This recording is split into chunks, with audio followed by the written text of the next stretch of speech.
Test 2. This is the IELTS listening test. You will hear a number of different recordings and you will have to answer questions on what you hear.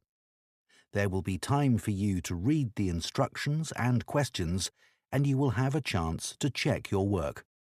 All the recordings will be played once only. The test is in 4 parts.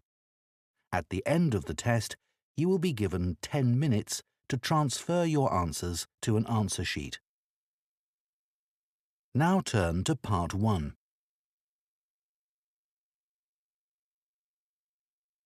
Part 1.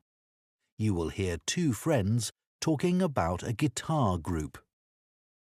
First, you have some time to look at questions 1 to 6.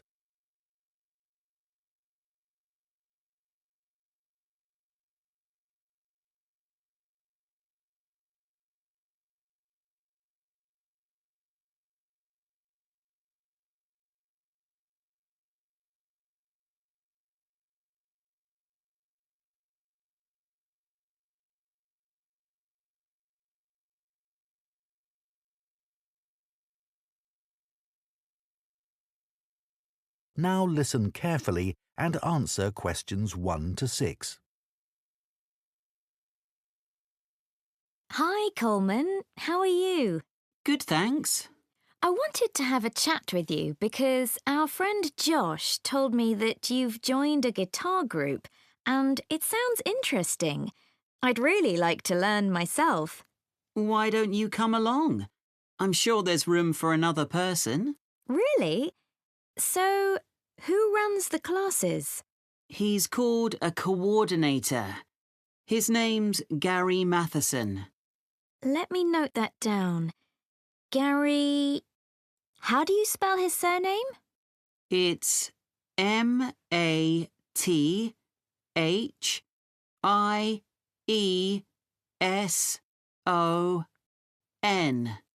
Right, thanks. He's retired, actually, but he's a really nice guy, and he used to play in a lot of bands. Thanks. So, how long have you been going? About a month now. And could you play anything before you started? I knew a few chords, but that's all. I'm sure everyone will be better than me. That's what I thought too. When I first spoke to Gary on the phone, he said it was a class for beginners, but I was still worried that everyone would be better than me. But we were all equally hopeless.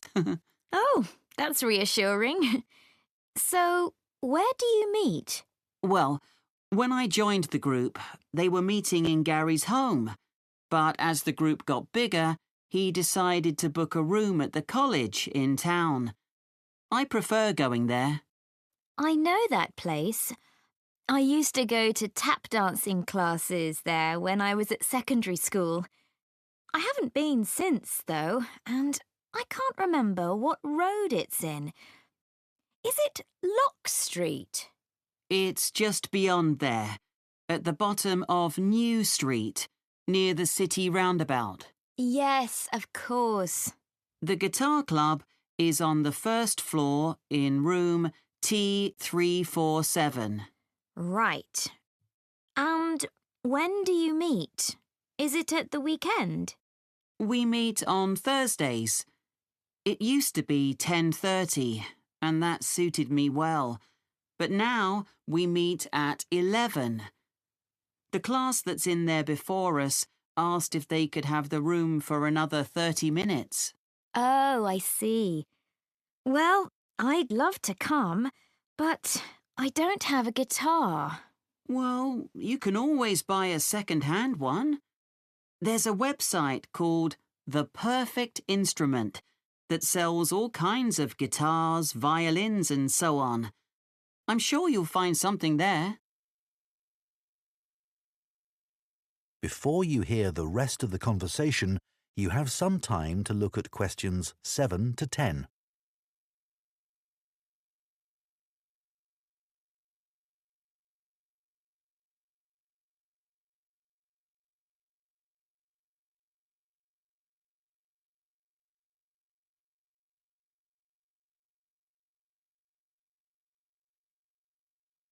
Now listen and answer questions 7 to 10.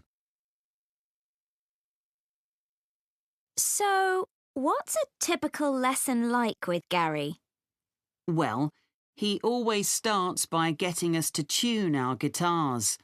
That takes about 5 minutes. Uh-huh. Some people have an app they use, but others do it by ear. Gary goes round and helps them. And while he's doing that, he tells us what he's going to do during the lesson. Right. First, we usually spend about 10 minutes doing some strumming. So, is that using... Oh, what are they called? Plectrums? No, we just use our thumbs. Oh, much easier. Gary reminds us where to put our fingers for each chord, and then we play them together. Sometimes we all just start laughing because we're so bad at keeping time. So Gary starts clapping to help us. Do you learn to play any songs? Yes, we do at least one song with words and chords. I mean, that's harder than you think. Oh, I'm sure it is. That part of the lesson takes about 15 minutes. He often brings a recording of the song and plays it to us first. Then he hands out the song, and if there's a new chord in it, we practice that before we play it together, but really slowly. Do you do any finger picking? That's the last 10 minutes of the lesson, when we pick out the individual notes from a tune he's made up. It's always quite simple. That must be hard, though. It is. But people like it because they can really concentrate. And if we're all playing well, it sounds quite impressive. The only trouble is that he sometimes gets us to play one at a time. You know, alone. Oh, that's scary. It is. But I've got used to it now. At the end, he spends about 5 minutes telling us what to practice for the following week. Well, thanks, Coleman. I'll go and have a look at that website, I think. That is the end of Part 1. You now have 1 minute to check your answers to Part 1.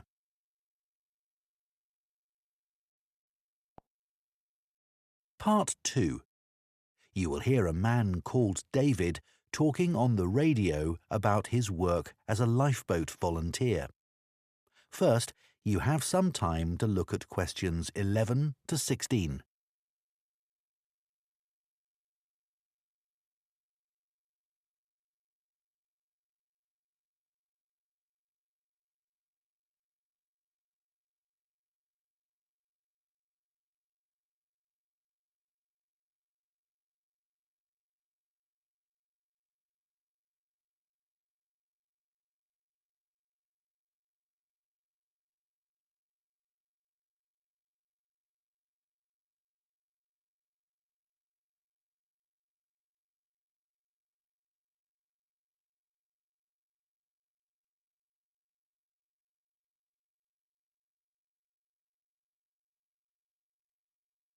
Now listen carefully and answer questions 11 to 16. I never really planned to be a lifeboat volunteer when I came to live in North Sea. I'd been working in London as a website designer, but although that was interesting, I didn't like city life. I'd been really keen on boats as a teenager, and I thought if I went to live by the sea, I might be able to pursue that interest a bit more in my free time. Then I found that the Lifeboat Institution was looking for volunteers, so I decided to apply. The Lifeboat Institution building here in North Sea's hard to miss. It's one of the largest in the country. It was built 15 years ago, with funds provided by a generous member of the public who'd lived here all her life. As the Lifeboat Institution is a charity that relies on that kind of donation, rather than funding provided by the government, that was a huge help to us. When I applied, I had to have a health assessment. The doctors were particularly interested in my vision. I used to be short-sighted, so I'd had to wear glasses, but I'd had laser eye surgery 2 years earlier, so that was okay. They gave me tests for colour blindness, and they thought I might have a problem there, but it turned out I was okay. When the Coast Guard gets an alert, all the volunteers are contacted and rushed to the lifeboat station. Our target's to get there in 5 minutes. Then we try to get the boat off the dock and out to sea in another 6 to 8 minutes. Our team's proud that we usually achieve that. The average time across the country's 8.5 minutes. I've recently qualified as what's called a helmsman, which means I have the ultimate responsibility for the lifeboat. I have to check that the equipment we use is in working order. The crew have special life jackets that can support up to 4 people in the water, and it's ultimately my decision whether it's safe to launch the boat. But it's very rare not to launch it, even in the worst weather. As well as going out on the lifeboat, my work involves other things too. A lot of people underestimate how quickly conditions can change at sea, so I speak to youth groups and sailing clubs in the area about the sorts of problems that sailors and swimmers can have if the weather suddenly gets bad. We also have a lot of volunteers who organise activities to raise money for us, and we couldn't manage without them. Before you hear the rest of the talk, you have some time to look at questions 17 to 20.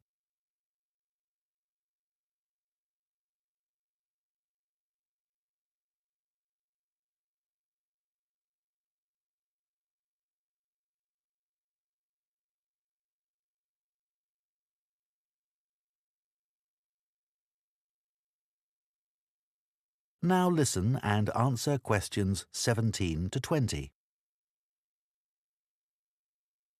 The training we get is a continuous process, focusing on technical competence and safe handling techniques, and it's given me the confidence to deal with extreme situations without panicking. I was glad I'd done a first aid course before I started, as that's a big help with the casualty care activities we do. We've done a lot on how to deal with ropes and tie knots. That's an essential skill. After a year, I did a 1-week residential course, led by specialists. They had a wave tank where they could create extreme weather conditions, so we could get experience of what to do if the boat turned over in a storm at night, for example. Since I started, I've had to deal with a range of emergency situations, but the work's hugely motivating. It's not just about saving lives. I've learned a lot about the technology involved. My background in IT's been useful here, and I can use my expertise to help other volunteers. They're a great group. We're like a family, really, which helps when you're dragging yourself out of bed on a cold, stormy night. But actually, it's the colder months that can be the most rewarding time. That's when the incidents tend to be more serious, and you realise that you can make a huge difference to the outcome. So, if any of you listeners are interested, why don't you give us a call? That is the end of part 2. You now have 30 seconds to check your answers to part 2.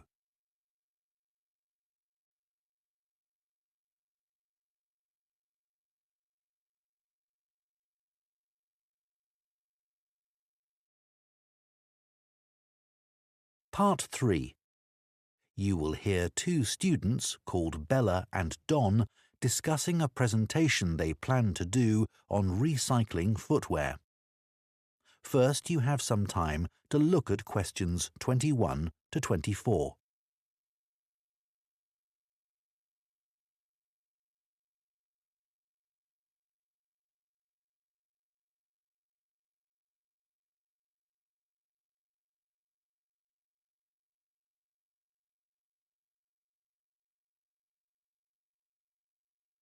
Now listen carefully and answer questions 21 to 24. Hi, Don. Did you get the copy of the article on recycling footwear that I emailed you? Yeah, it's here. I've had a look at it. So, do you think it's a good topic for our presentation? Well, before I started reading it, I thought recycling footwear. Well, although it's quite interesting, perhaps there isn't enough to say about it, because we put shoes in recycling bins. They go to charity shops, and that's about it. But there's much more to it than that. I realise that now, and I'm keen to research the topic more. That's great. One of the things I didn't realise until I read the article was just how many pairs of trainers get recycled. Well, a lot of young people wear them all the time now. They've become more popular than ordinary shoes. I know. I guess they are very hard-wearing. But don't they look a bit casual for school uniform? I don't think they're right for that. Actually, I think some of them look quite smart on pupils. Better than a scruffy old pair of shoes. So, do you keep shoes a long time? Yes, though I do tend to wear my old pairs for doing dirty jobs like cleaning my bike.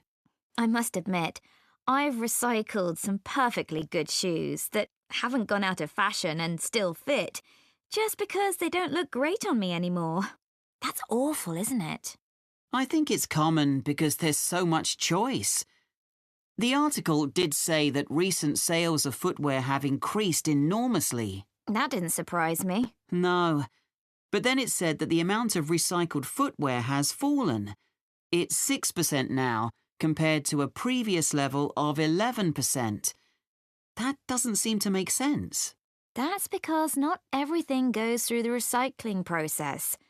Some footwear just isn't good enough to resell for one reason or another and gets rejected. Before you hear the rest of the discussion, you have some time to look at questions 25 to 30.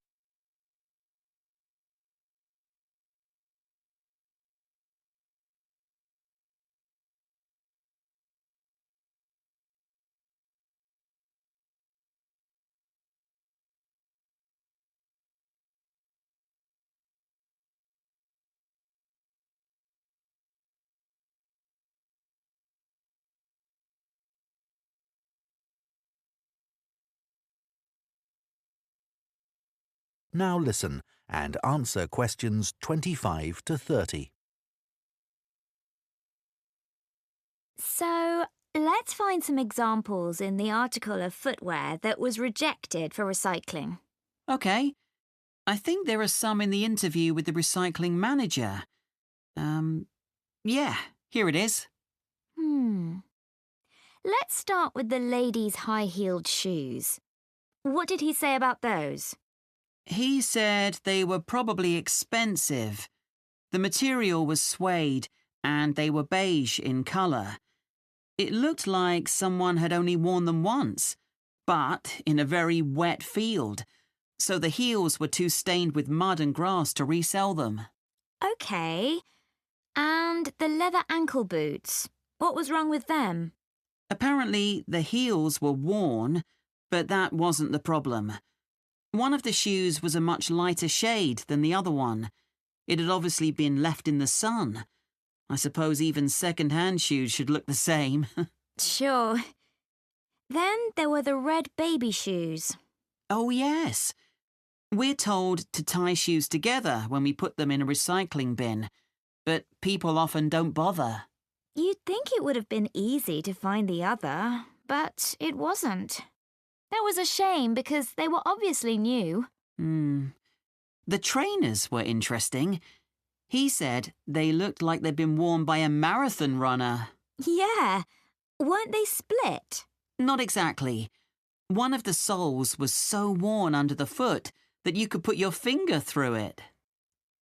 Well, we could certainly use some of those examples in our presentation to explain why 90% of shoes that people take to recycling centres or bins get thrown into landfill. What did you think about the project his team set up to avoid this by making new shoes out of the good parts of old shoes? It sounded like a good idea. They get so many shoes, They should be able to match parts. I wasn't surprised that it failed, though. I mean, who wants to buy second-hand shoes, really? Think of all the germs you could catch. Well, people didn't refuse them for that reason, did they? It was because the pairs of shoes weren't identical. They still managed to ship them overseas, though. That's another area we need to discuss. You know, I used to consider this topic just from my own perspective, by thinking about my own recycling behaviour without looking at the bigger picture. So much happens once shoes leave the recycling area.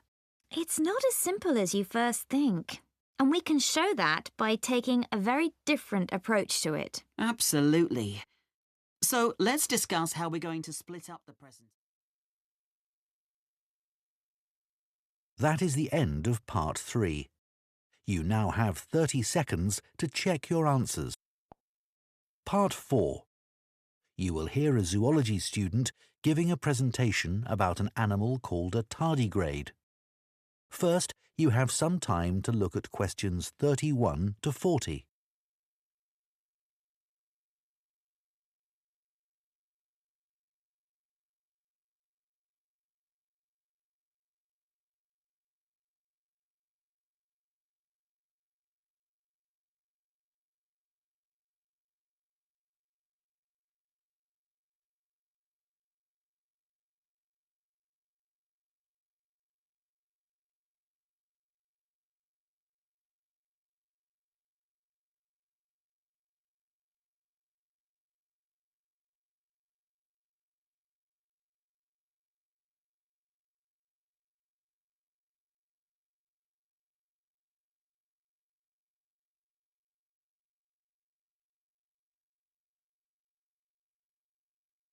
Now listen carefully and answer questions 31 to 40. For my project on invertebrates, I chose to study tardigrades. These are microscopic, or to be more precise, near microscopic animals. There are well over 1,000 known species of these tiny animals, which belong to the phylum Tardigrada. Most tardigrades range in length from 0.05 to 1 millimetre, though the largest species can grow to be 1.2 millimetres in length. They're also sometimes called water bears, water because that's where they thrive best, and bear because of the way they move. Moss piglet is another name for tardigrades because of the way they look when viewed from the front. They were first discovered in Germany in 1773 by Johann Goetze, who coined the name tardigrade. As I say, there are many different species of tardigrade. Too many to describe here, but generally speaking, the different species share similar physical traits. They have a body which is short and also rounded, a bit like a barrel. And the body comprises 4 segments. Each segment has a pair of legs, at the end of which are between 4 and 8 sharp claws. I should also say that some species don't have any claws. What they have are discs, and these work by means of suction. They enable the tardigrade to cling on to surfaces or to grip its prey. Within the body, there are no lungs or any organs for breathing at all. Instead, oxygen and also blood are transported in a fluid that fills the cavity of the body. As far as the tardigrade's head is concerned, the best way I can describe this is that it looks rather strange, a bit squashed even. Though many of the websites I looked at described its appearance as cute, which isn't exactly very scientific. The tardigrade's mouth is a kind of tube that can open outwards to reveal teeth-like structures known as stylets. These are sharp enough to pierce plant or animal cells. So, where are tardigrades found? Well, they live in every part of the world, in a variety of habitats, most commonly on the bed of a lake, or on many kinds of plants, or in very wet environments. There's been some interesting research which has found that tardigrades are capable of surviving radiation and very high pressure, and they're also able to withstand temperatures as cold as -200 degrees centigrade, or highs of more than 148 degrees centigrade, which is incredibly hot.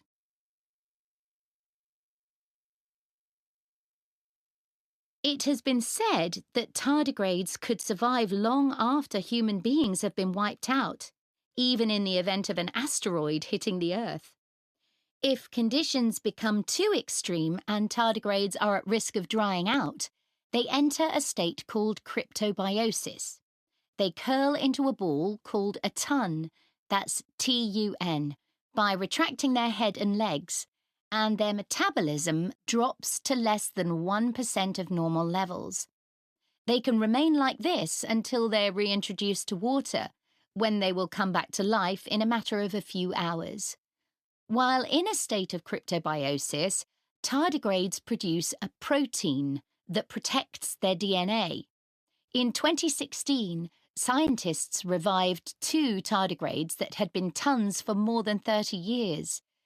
There was a report that, in 1948, a 120-year-old tun was revived, but this experiment has never been repeated. There are currently several tests taking place in space to determine how long tardigrades might be able to survive there. I believe the record so far is 10 days. So, moving on. In terms of their diet, tardigrades consume liquids in order to survive. Although they have teeth, they don't use these for chewing. They suck the juices from moss or extract fluid from seaweed. But some species prey on other tardigrades, from other species or within their own. I suppose this isn't surprising, given that tardigrades are mainly comprised of liquid and are coated with a type of gel. Finally, I'd like to mention the conservation status of tardigrades. It is estimated that they have been in existence for approximately 500 million years, and in that time, they have survived 5 mass extinctions. So it will probably come as no surprise to you that tardigrades have not been evaluated by the International Union for Conservation of Nature and are not on any endangered list. Some researchers have described them as thriving. Does anyone have any questions they'd like to ask? That is the end of Part 4. You now have 1 minute to check your answers to Part 4.